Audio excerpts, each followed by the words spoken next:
हम अब आपका favourite number 8, infinity number, Shani का नंबर। सच में मेरा बहुत फेवरेट नंबर है। जबकि आप ये सोचो मैं नंबर 1 हूँ और मेरा विरोधी नंबर है। अच्छा। और न्यूमरोलॉजी में ऐसा कहते हैं कि नंबर 1 और नंबर 8 कभी दोस्ती नहीं हो सकते। पिता और पुत्र का रिश्ता है जी। लेकिन बड़े आश्चर्य के साथ मैं ये कहती हूँ कि आप जितने भी रईसों की कुंडली देखेंगे, आप जितने भी अच्छे पैसे वालों की कुंडली देखेंगे, आप अच्छे जितने भी सक्सेसफुल लोगों की कुंडली देखेंगे या उनकी न्यूमरोलॉजी करेंगे, तो आपको उसमें 1 और 8 का जबरदस्त आपस में कुछ ना कुछ कॉम्बिनेशन समझ में आएगा। ठीक है। ठीक है। और अगर मैं इसको ज्योतिष में बोलूं तो सूर्य और शनि का आएगा।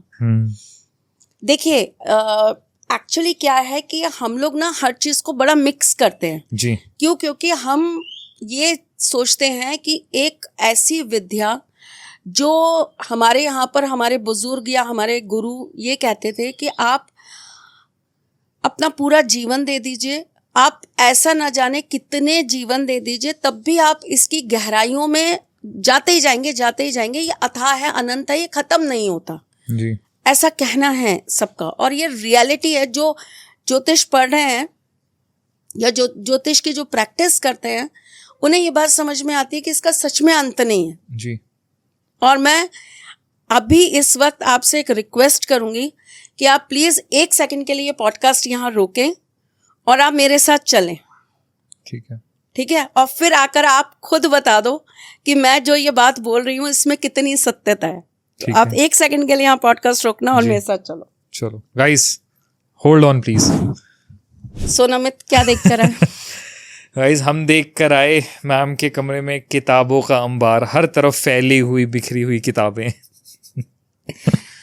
तो बेसिकली मैं ये समझाना चाहती हूँ कि एक एस्ट्रोलॉजर या ये जो हमारी फील्ड है ना जी, ये बेसिकली अथाह है जी। और हमें इतना ही इस ज्ञान को बटोरने के लिए इतना ही पढ़ना बहुत ज़रूरी है जी। 8 नंबर भी कुछ ऐसा ही है जी।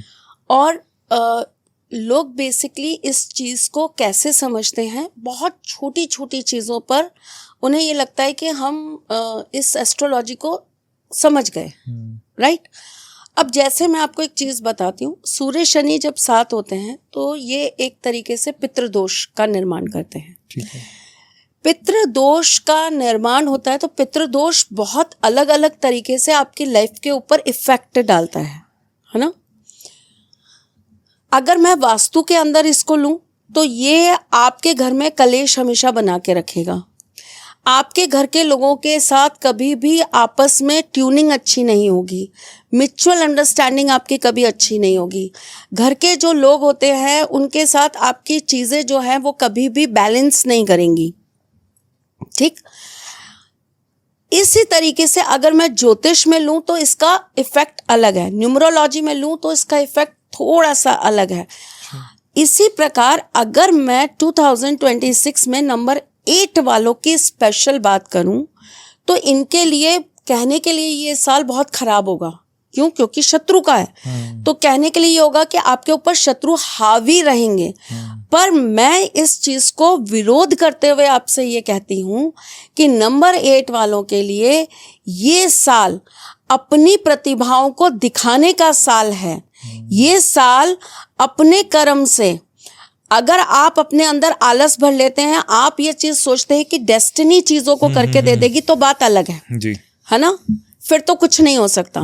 लेकिन आप अपने नंबर के अकॉर्डिंग देखिए, कुछ नंबर्स हैं, नंबर 1 है, नंबर 5 है, नंबर 9 है, इन्हें डेस्टिनी बहुत इजीली दे देती है। ये काम करते हैं 10 और डेस्टिनी इन्हें देती है 100।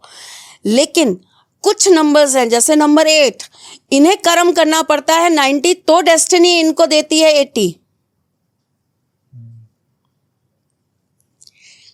तो अगर ये चाहे कि डेस्टिनी हमें दे देगी, बैठा के खिला देगी, तो नहीं। आपका नंबर आपसे कर्म मांगता है। आप कर्म करेंगे तो डेफिनेटली आप उसका रिजल्ट पाएंगे। तो ये साल आपके कर्मों के हिसाब से आपको जो भी देगा ना वो दुगना करके दे देगा। मेहनत करोगे तो डबल फ्रूट नहीं मेहनत करोगे तो डबल आलस और डबल परेशानी। मैं आपको एक बहुत छोटी सी चीज़ बताती हूँ नमित। किसी ने मुझसे कहा कि मैम आप किसी को आशीर्वाद देंगी तो क्या आशीर्वाद देंगी?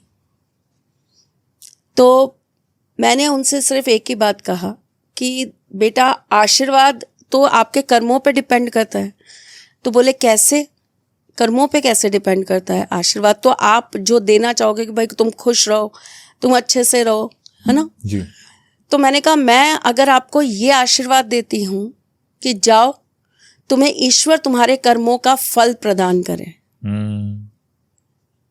इससे बड़ा कोई आशीर्वाद नहीं होता। अगर आपने पुण्य किए हैं, पर कुछ लोगों के लिए आशीर्वाद बैकफायर भी कर सकता है जो गड़बड़ करके बैठे हैं उनको फल मिलने पे आएगा तो ये आशीर्वाद तो काम कर देगा उनका। जी, है ना। तो आप काम ऐसे करो हाँ, कि आपके वो काम आपको किसी के ये कहने पर कि जा ईश्वर तुझे तेरे किए का फल प्रदान करे, या तो दुआ के रूप में मिले या बद्दुआ के रूप में मिले, डिसाइड आप करोगे। तो नंबर 8 वालों के लिए भी ये चीज़ लागू होती है। इस साल में आप काम कैसा करोगे कि आपको ईश्वर की तरफ से यह आशीर्वाद मिल जाए कि जा तुझे तेरे कर्मों का फल मिलेगा, तो वो दुआ बन के मिलेगा या बद्दुआ बन के मिलेगा, या आपके कर्मों पे डिपेंड करता है। नाइस, ठीक है जी। क्या करना चाहिए? जी, सबसे बढ़िया काम जो नंबर 8 वालों को करना है वो ये कि इन्हें अपनी हर विश को यूनिवर्स तक पहुंचाना है। ठीक है, तो इनको मून थेरेपी करनी है। ओके। इनको फुल मून में पूर्णिमा के पूर्णिमा इनको फुल मून नाइट पे एक आसन लगाना है वाइट कलर का, उस पे बैठ जाना है और इनको अपनी जो भी इनकी मैनिफेस्टिंग है वो चीज़ इनको बोलनी है आंखें बंद करके 11 टाइम्स। ठीक है। और 11 टाइम्स बोलने के बाद इनको अपने दोनों हाथों को अपनी नाभि पर रखना है और इनको बोलना है ह्रीम। ओके। इनको ये हर पूर्णिमा पे काम करना है। जैसे जैसे ये करते जाएंगे इनकी चीज़ें मैनिफेस्ट होती जाएंगी। लेकिन फिर मैं वही बोल रही हूँ नंबर 8 वालों के लिए कि कर्म ऐसा करो कि वो दुआ बन जाए, ऐसा ना हो कि वो कर्म आपके लिए बद्दुआ बन जाए। Very true. तो इन्फिनिटी नंबर वालों ध्यान रखना, इस बार कर्मों पे अपना ध्यान रखो। अच्छे करोगे तो सब बढ़िया ही है, नहीं अच्छे करोगे तो फिर आपको पता ही होगा क्या होना है।